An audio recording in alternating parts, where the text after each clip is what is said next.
பொருளின் அருமை தெரியாதவன். ஒரு சிற்றூரில் வீரன் என்னும் விறகு வெட்டி ஒருவன் இருந்தான்.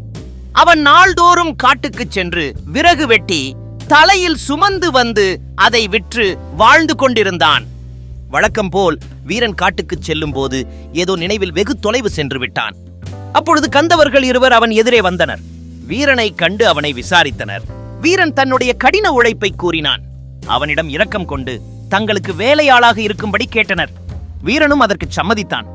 கந்தர்வர்கள் காலையில் வெளியே சென்றனர். அவர்களுக்குள்ள உணவு தயாரித்து வைக்க நினைத்தான் வீரன். ஆனால் சட்டிகள், அரிசி, பருப்பு முதலியவை இல்லாததால் திகைத்து நின்றான் வீரன்.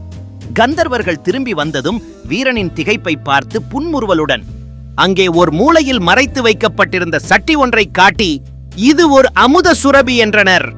அமுத சுரபி என்றால் என்ன என்று எனக்கு தெரியாது என்று கூறி திரு திரு என்று விழித்தான்.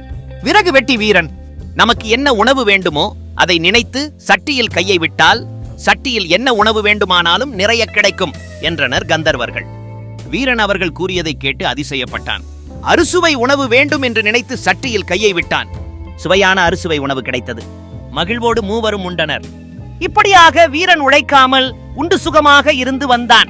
பல மாதங்கள் சென்றன. கந்தர்வர்கள் புறப்பட தயாரானார்கள். அக்குறைந்தும் வீரனிடம் உனக்கு என்ன வேண்டும் என்று கேட்டனர். அவன் அமுத சுரபி பாத்திரத்தை தருமாறு கேட்டான். அதை உன்னால் பாதுகாப்பாக வைத்துக் கொள்ள இயலாது, வேறு ஏதாவது தருகிறோம் என்றனர். வீரன் பிடிவாதமாக அதையே விரும்பி கேட்டான். அவர்களும் அவன் விருப்பப்படி அமுத சுரபி பாத்திரத்தை அவனுக்கு கொடுத்து விட்டு சென்றனர். வீட்டுக்கு திரும்பிய வீரன் சுகமாக வாழ்ந்து கொண்டிருந்தான். முன்போல் அவன் விறகு வெட்ட காட்டுக்கு போகவில்லை. சில நாட்களாக வீரன் காட்டுக்கு போகாமல் விறகு வெட்டி வராமல் எப்படி சுகமாக வாழ்கிறான் என்று ஒருவருக்கு ஒருவர் பேசிக்கொண்டனர் அவனுடைய உறவினர்கள். அதோடு அக்கம் பக்கத்தில் உள்ளோரும் பேசலானார்கள். ஒரு நாள் வீரனிடமே அதை கேட்டுவிட்டனர். வீரனுக்கு மகிழ்ச்சியும் மதிப்பும் அதிகரிக்கவே சிறிது அதிகமாகவே மது அருந்தி ஆடிப்பாடத் தொடங்கினான். அதோடு கூட அமுத சுரபி பாத்திரத்தையும் தோளில் வைத்துக் கொண்டு ஆடிப்பாடி குதித்தான். அமுத சுரபி பாத்திரம் கீழே விழுந்து நொறுங்கியது. வீரன் மிக வருத்தமுற்றான். முன்போலவே காட்டுக்கு விறகு வெட்டி வரச் சென்றான். பொருளின் அருமை தெரியாதவனிடம் பொருள் தங்குவது இல்லை.